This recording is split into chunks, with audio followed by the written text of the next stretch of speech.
I froze the moment I saw him across the crowded cafe.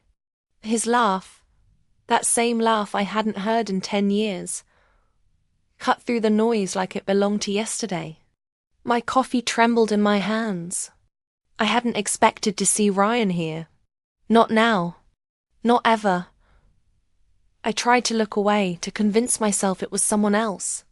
But the way he tilted his head, the way his eyes crinkled when he smiled, it was him. It couldn't be anyone else. My heart raced. I didn't know if I should run or stay.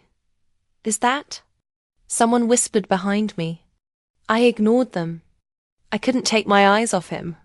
He was holding a book, flipping the pages absent-mindedly, unaware of my presence. Or maybe he just didn't recognize me.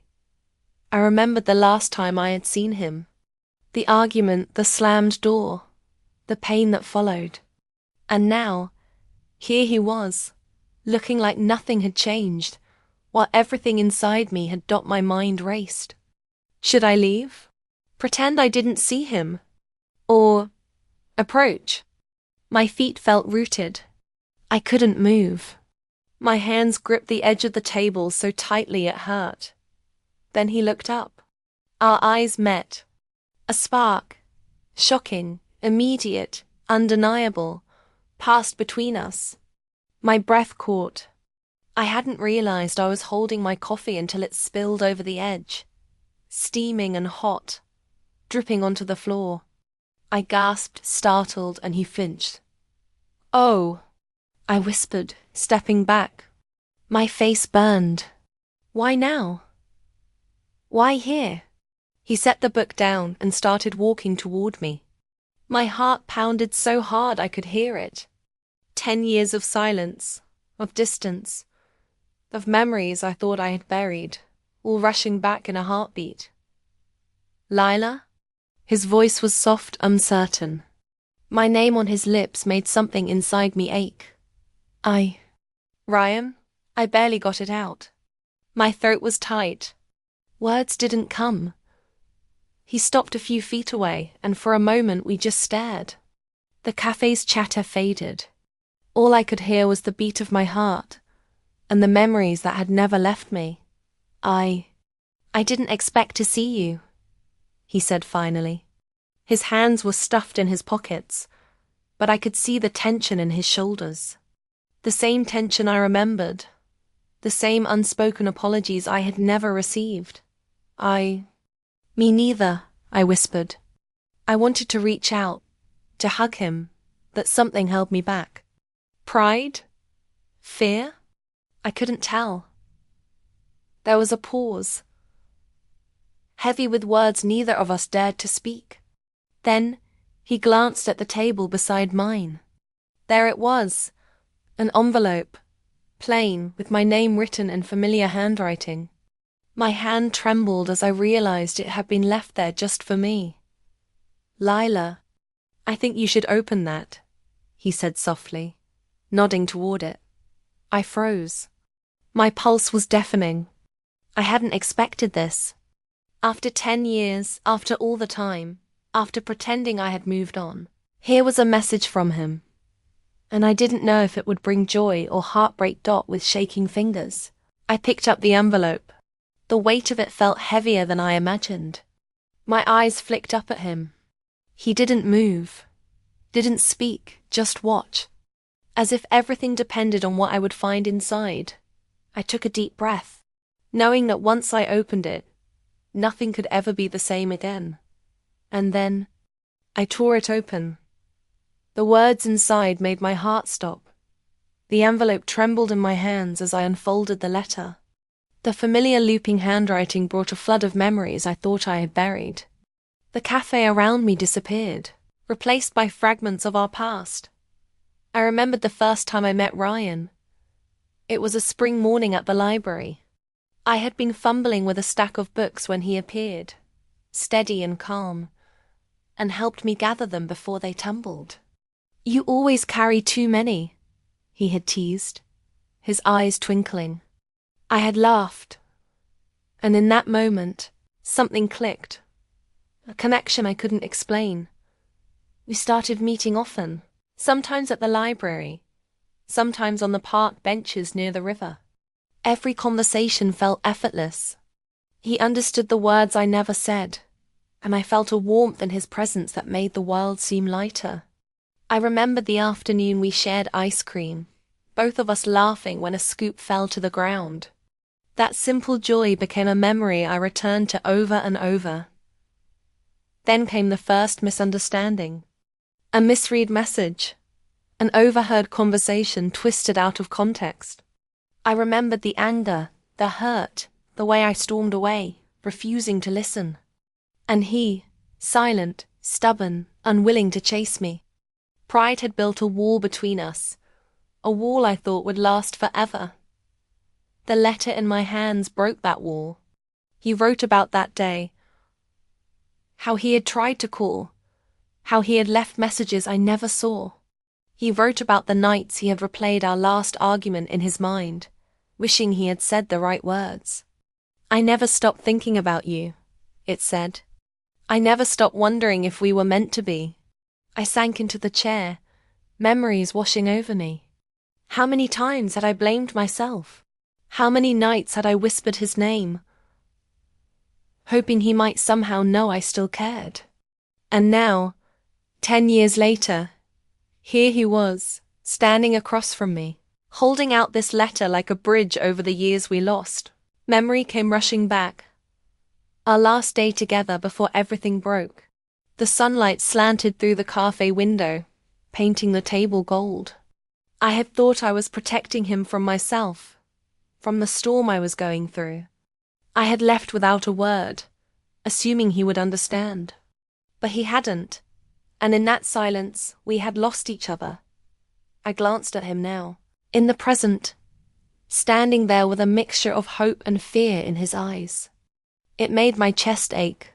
10 years of longing, miscommunication, and missed chances were all in that gaze. He hadn't changed much. Maybe a little older, a little wiser. But that same spark I remembered was still there. I read further. He mentioned small details I had long forgotten. The way I tilted my head when I laughed. The stubborn frown I wore when I was thinking. The stories I had shared about my childhood. He remembered them all. Every little thing. And in that, I realized how deeply he had cared. How deeply he had never left. The letter ended with an invitation. Meet me where we first met. Tomorrow morning at the library steps. Let's talk. Really talk. About us. I held the envelope tightly, my mind racing. Could we really fix this? Could 10 years of distance and silence be erased by one morning together?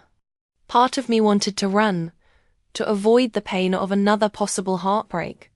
But another part, the part that had never stopped hoping, wanted to go, wanted to see if the spark we had was still alive.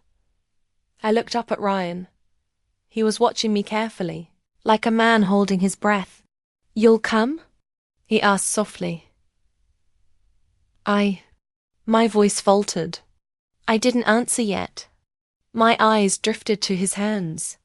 Something glinted in his palm. He opened it slightly, revealing an old photograph. It was us. Taken on that day at the park. Ice cream in hand, laughing as the sun set behind us. But there was something I hadn't noticed before.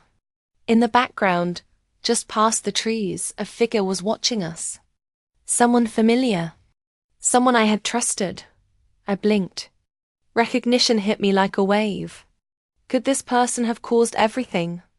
The misunderstanding, the silence, the separation. My heart skipped. Ryan noticed my gaze. Do you recognize them?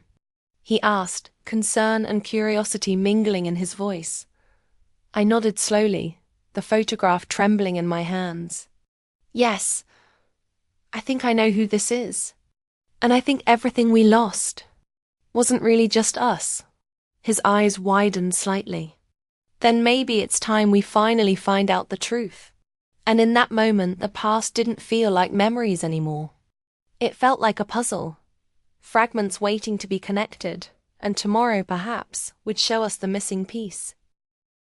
The morning air was crisp, carrying the faint scent of spring flowers. I arrived at the library steps early, clutching the letter Ryan had left me. My heart thumped so hard, I thought it might give me away to everyone around.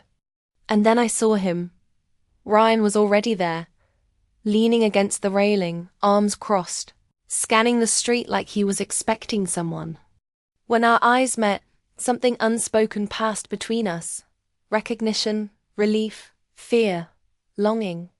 10 years had changed us, but not enough to erase the memory of what we had.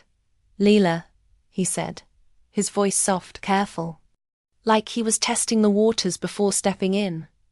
"Ryan," I replied, my words barely louder than the whisper of the wind.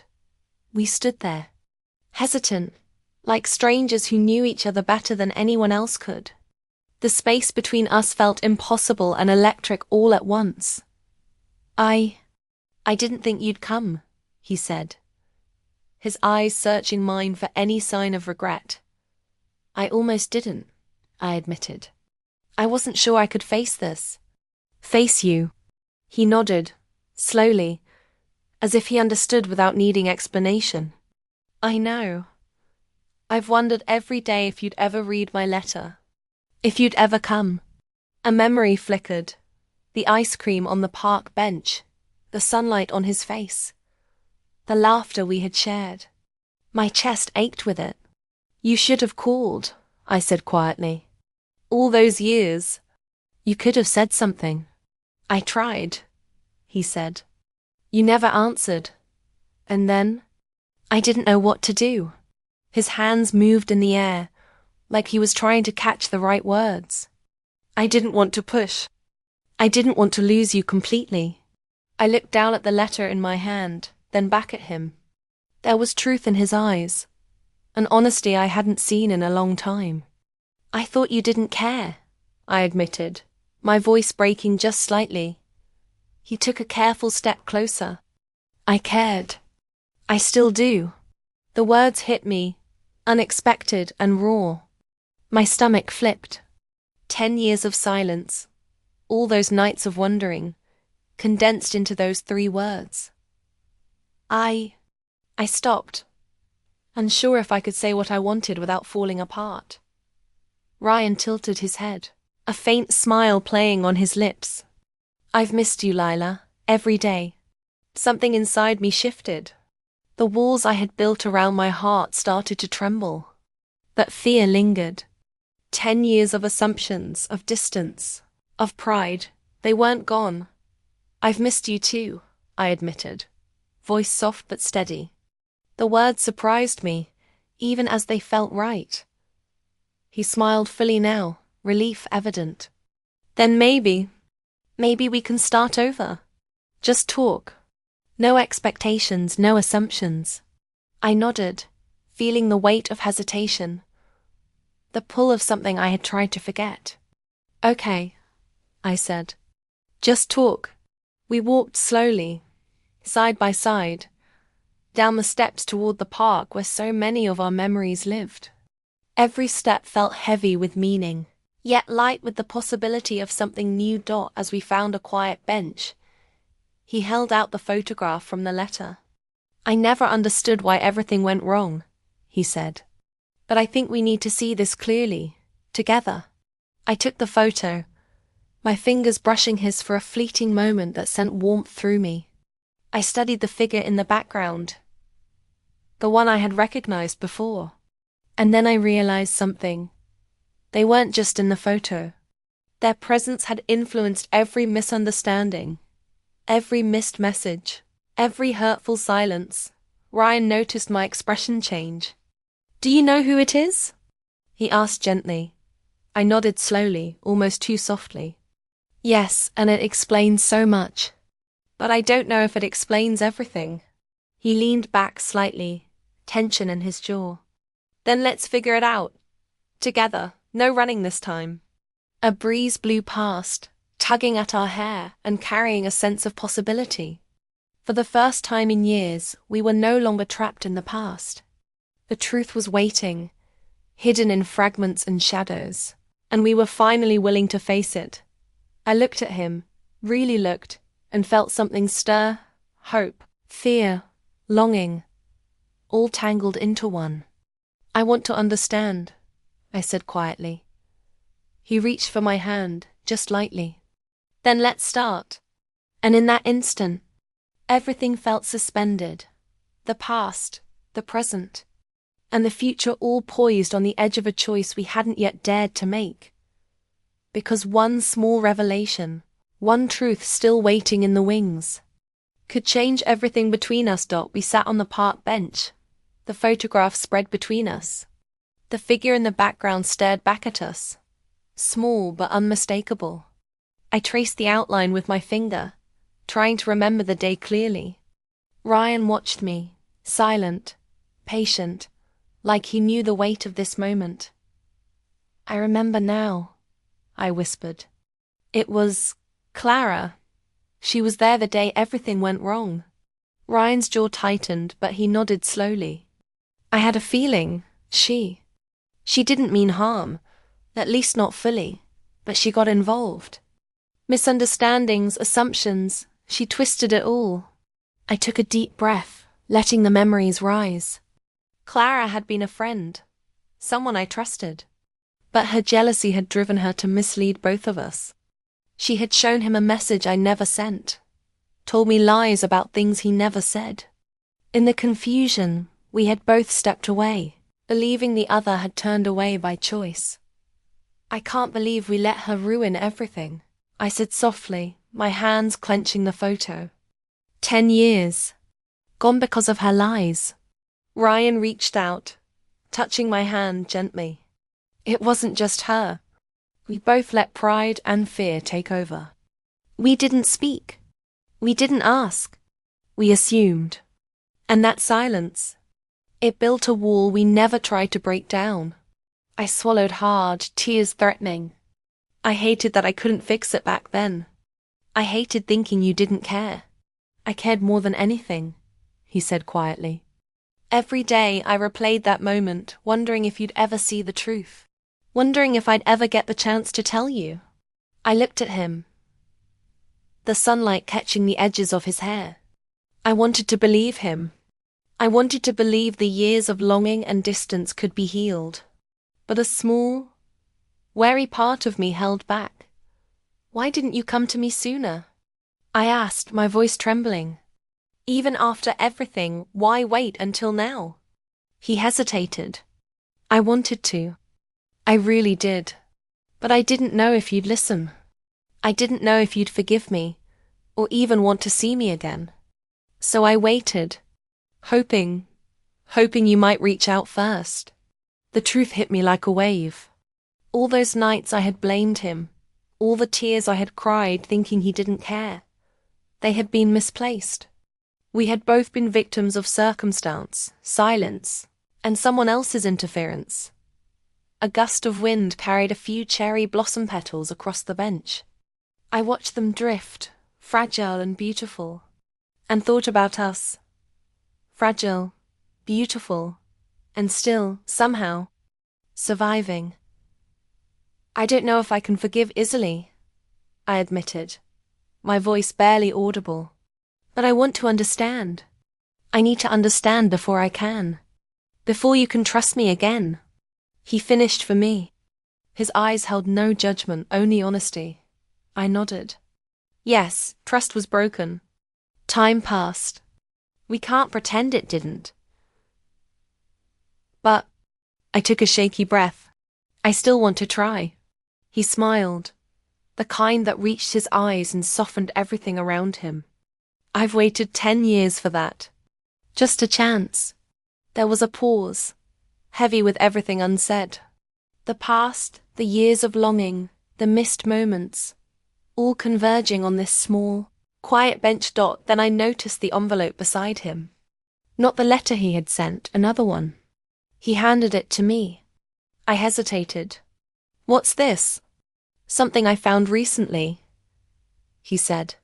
"Something Clara left behind. She admitted everything. In writing. I thought you should see it yourself." I tore it open. The note was short, clear, full of apology and confession. It laid bare the manipulation, the lies, the small fabrications that had set us apart. And then at the bottom, a sentence that stopped me cold. She will never know how close you were meant to be. I looked up at Ryan, my hands trembling. She knew. All along? He shook his head slowly. She didn't know. Not really. But the choices she made changed everything for us. My chest tightened. I realized the depth of the years we had lost. 10 years of longing, of thinking we had been abandoned, all based on someone else's interference and our own hesitation. I looked at Ryan, my heart aching and hopeful all at once. So, what do we do now? He reached for my hand, his thumb brushing mine. That's up to you. We can try to rebuild. Or we can walk away. But whatever we choose, we face it together this time.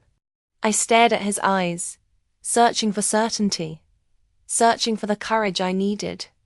And then, without warning, my phone buzzed in my pocket. I pulled it out. A message from an unknown number blinked on the screen. Stop contacting him. This isn't over. Stay away for your own good. I froze. The past wasn't fully behind us. And suddenly, the fragile hope we had built felt more dangerous than ever. Ryan saw my expression and leaned closer. What is it? I swallowed, my heart hammering. It's someone from before. Someone who doesn't want us to fix this. He nodded, calm but tense. Then we'll face them. Together. I looked at him, unsure, terrified but certain of one thing. Everything was about to change again. I stared at the message on my phone, my heart still racing. Ryan's hand closed over mine, warm and steady. We'll handle it together, he said. His calm made me believe we could. We spent the next hour tracing every detail from the old photograph, the letters, the notes from Clara. The truth had finally come to light. Nothing between us had been real betrayal. Just confusion, fear, and someone else's interference. Knowing that made the ache of lost years soften, like ice melting in sunlight. I can't believe it, I whispered, looking up at him. All this time, all these years. I know, he said, squeezing my hand. But we have now. That's what matters. We walked slowly through the park, past the river where we had shared ice cream and laughter a decade ago. Everything was quiet, almost serene. It felt like the world had paused, waiting for us to step into the moment we had always been meant to have. He stopped near the old oak tree, its branches stretched wide like arms ready to embrace. Do you remember this place? He asked softly. I nodded, a smile tugging at my lips. Our spot.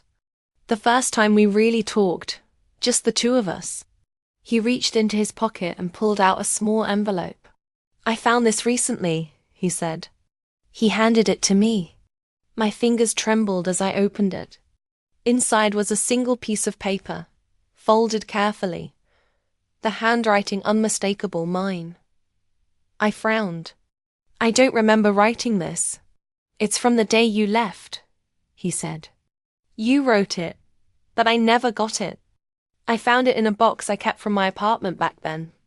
I've carried it with me, hoping one day you'd come back. I unfolded the note. The words were simple, heartfelt. I hope you remember me, even if I disappear. I'll always wish the best for you. If fate allows, maybe we'll meet again. My eyes stung. I hadn't realized I had written that. Hadn't remembered that hope I had carried in secret. And now, here he was, standing in front of me, alive, real, and holding my hand as if fate had finally answered.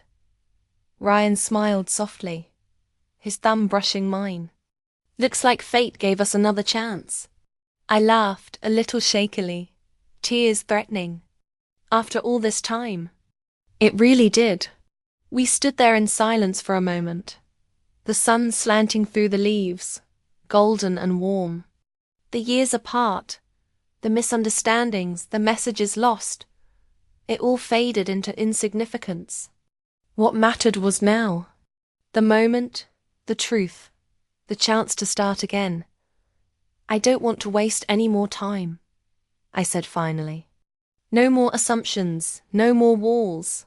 Just you. He nodded, eyes glimmering with emotion. Just us. The wind picked up slightly, carrying petals from the cherry blossoms nearby. They swirled around us, gentle and fleeting, like the years we had lost, yet still beautiful.